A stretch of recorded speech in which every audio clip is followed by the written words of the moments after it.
Physics classes में आपका स्वागत है।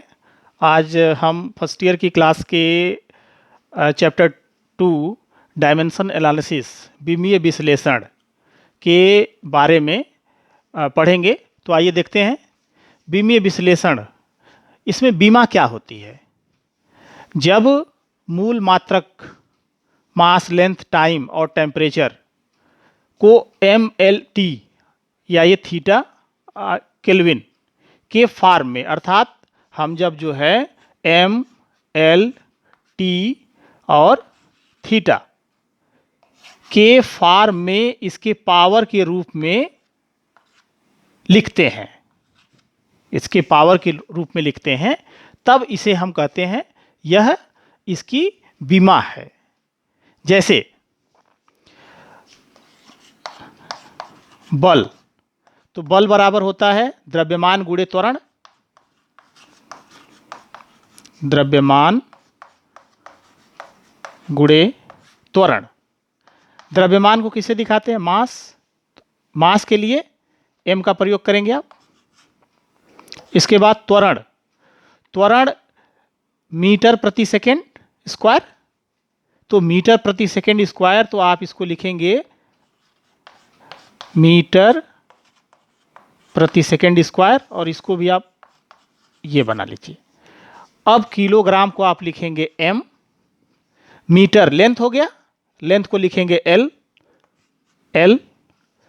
टाइम t सेकेंड, तो ये t2 नीचे होगा, और जब इसे आप ऊपर ले जाएंगे तो ये हो जाएगा -2, और इसे इस तरह से बड़े ब्रैकेट में लिखा जाता है। अर्थात बल की बीमा हो गई MLT-2। तो इसमें यह तो इसका बीमीय सूत्र हो गया। इसकी बीमा कितनी हुई? तो आप ये कहेंगे कि बल द्रव्यमान में 1, लेंथ में 1 और समय में -2 इसकी बीमा है। और इसी तरह से जिसकी भी बीमा निकालनी हो, सबसे पहले उसका जो है सूत्र लिखेंगे और फिर कैलकुलेट करेंगे कि किस तरह से हम डायमेंशन उसकी निकालें। जैसे आप देखें, क्षेत्रफल, तो क्षेत्रफल बराबर लंबाई गुणे चौड़ाई, L इंटू बी। लंबाई का मात्रक मीटर, तो मीटर के लिए L। चौड़ाई, चौड़ाई का मात्रक मीटर, उसके लिए भी L। तो अब इस तरह से इसकी बीमा हो गई L2। क्षेत्रफल की बीमा हो गई L2। जैसे कार्य, तो कार्य बराबर क्या होता है? बल गुणे विस्थापन।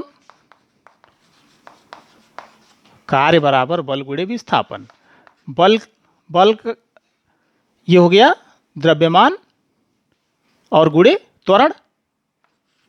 द्रव्यमान गुणे त्वरण यानी m इंटू ए, और विस्थापन का डिस्प्लेसमेंट या s लिख लीजिए। अब इसमें m ये किलोग्राम में है, a एक्सीलरेशन, त्वरण, त्वरण के लिए आपने लिखा LT-2, और ये विस्थापन, विस्थापन मतलब दूरी L।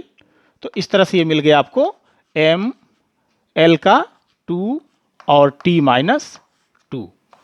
ये कार्य की बीमा हो गई। इसी तरह से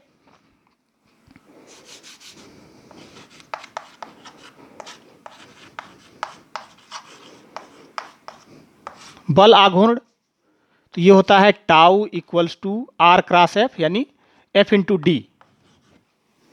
F इंटू डी, F का हो गया MA, और ये विस्थापन है, तो ये M किलोग्राम, M से A त्वरण, त्वरण के लिए LT-2, D विस्थापन L। तो इस तरह से मिल गया फिर आपको ML2T-2। अब आप देख रहे होंगे कि कार्य की बीमा ML2T-2 और बल आघूर्ण की बीमा ML2T-2 दोनों सेम है। तो इसका मतलब हुआ कि दोनों ही जो है ये जूल में हम नापते हैं कार्य को जूल में, उसी तरह से बल आघूर्ण भी फाइनली जो है ये जूल में आता है। तो इस तरह से जिस राशि का या जिस फार्मूले से संबंधित कोई भी बीमा निकालनी हो तो उसका संबंधित सूत्र लिखेंगे और उसे ब्रेक करेंगे, फिर द्रव्यमान, लेंथ और समय को MLT और उसका जो पावर होगा उसके रूप में लिखेंगे, आपका सूत्र जो है तैयार हो जाएगा। जैसे गतिज ऊर्जा,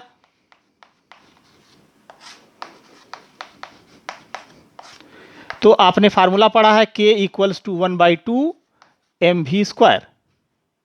तो अब इसकी बीमा कितनी होगी? अगर हम बीमा निकालें तो बीमा यह 1/2, ये तो कांस्टेंट है तो ये छोड़ दिया जाएगा। m क्या है यहां पर? मास है, तो मास का हो जाएगा ये m।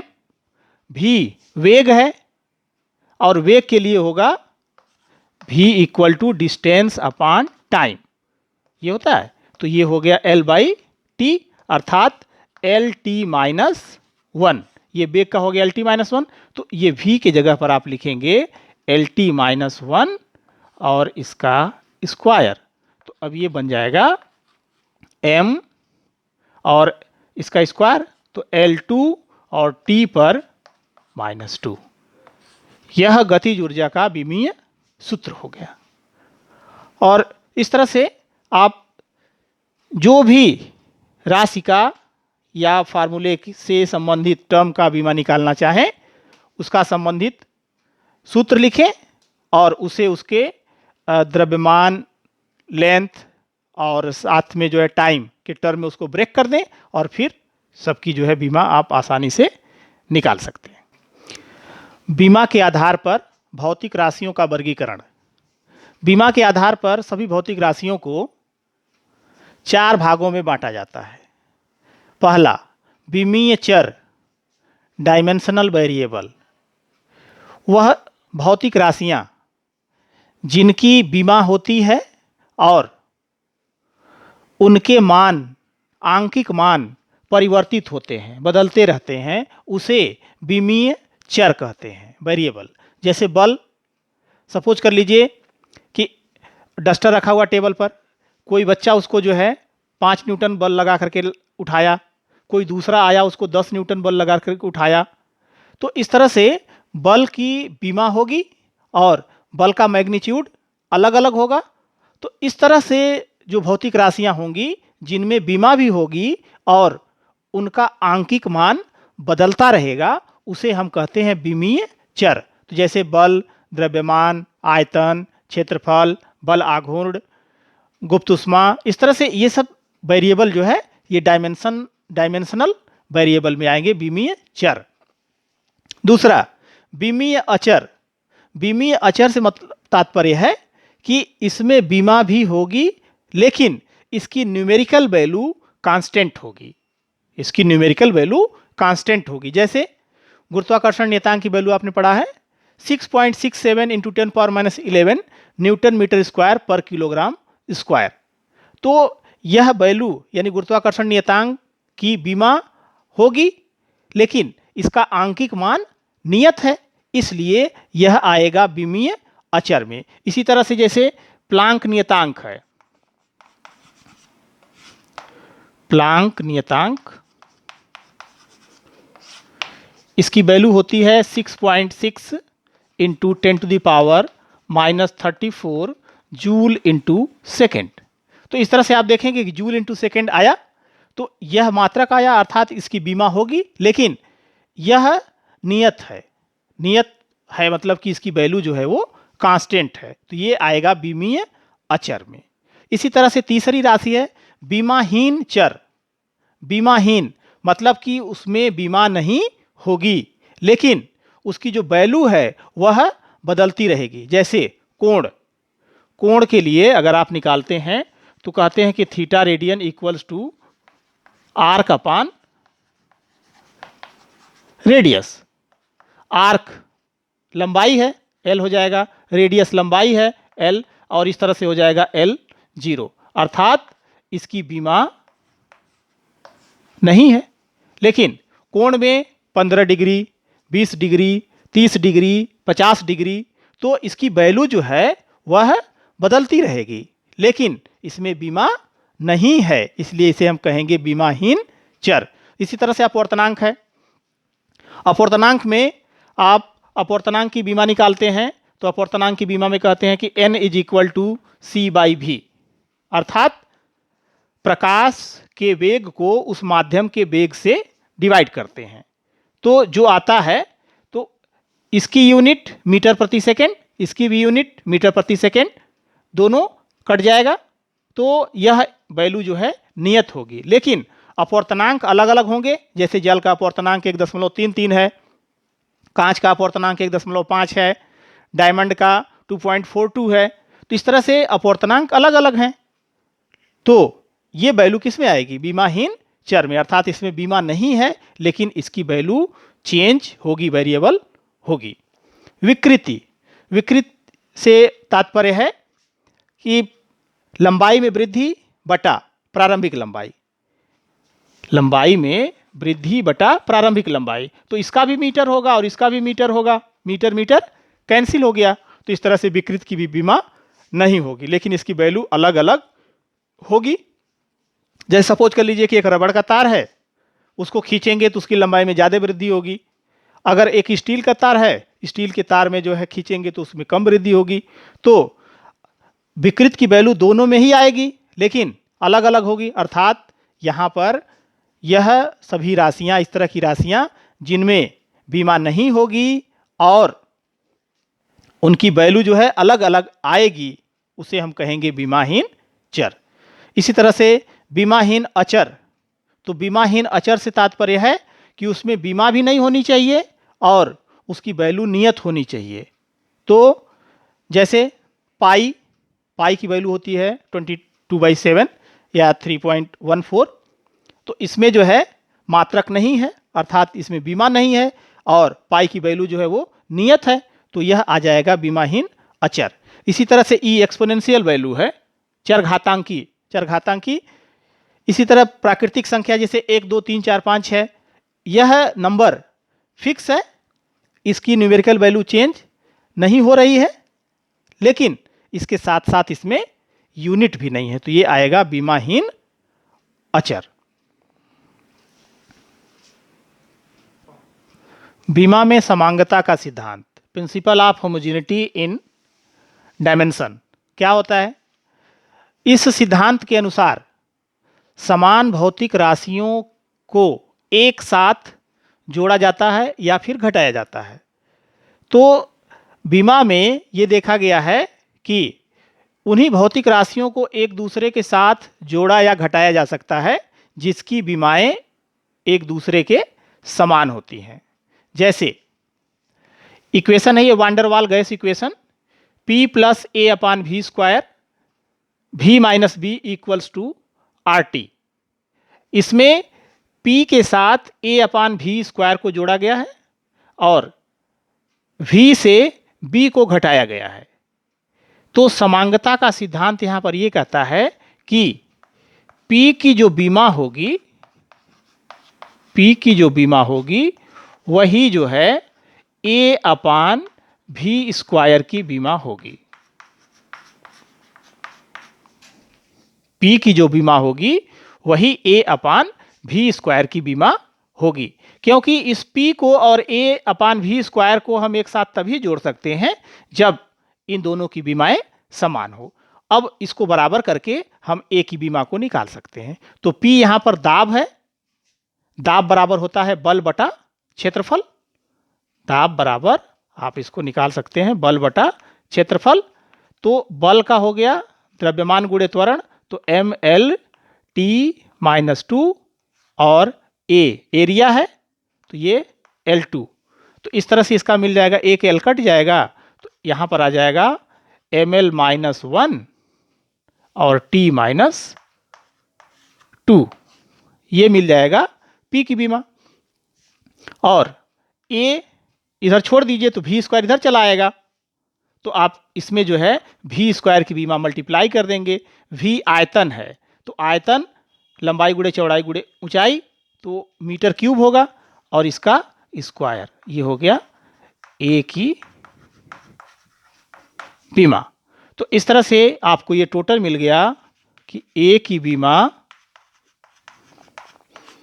बराबर m, l पर यहाँ पर 6 हो गया, और 6 में से 1 यहाँ निकल जाएगा, तो l 5 और t माइनस 2। तो ये जो नियतांक है, इस नियतांक की बीमा आपको मिल गई m, l 5 और t माइनस 2। इसी तरह से b का निकाल सकते हैं। तो समांगता का सिद्धांत जो लगाएंगे, तो v की बीमा बराबर b की बीमा, v की बीमा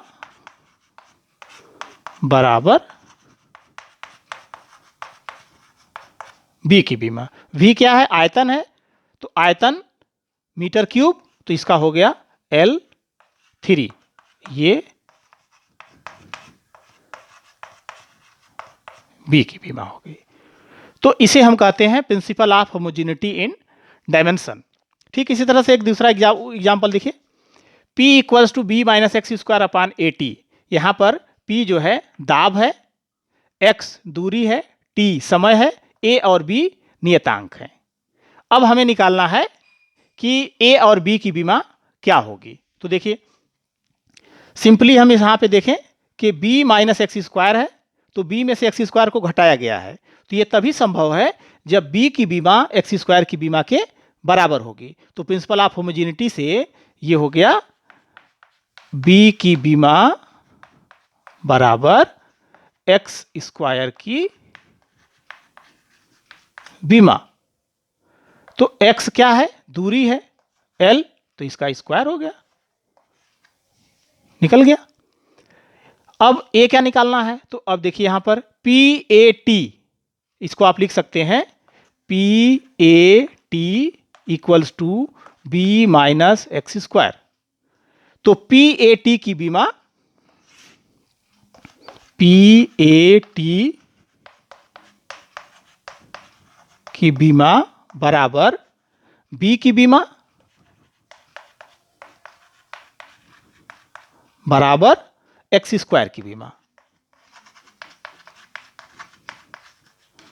अब आप इसमें से a का निकालना है, तो या तो b की बीमा के बराबर कर लीजिए या एक्स स्क्वायर की बीमा के बराबर कर लीजिए, तो a की बीमा निकल जाएगी। तो a की बीमा बराबर, अगर हम b से देखें तो b अपान p into T, p into T.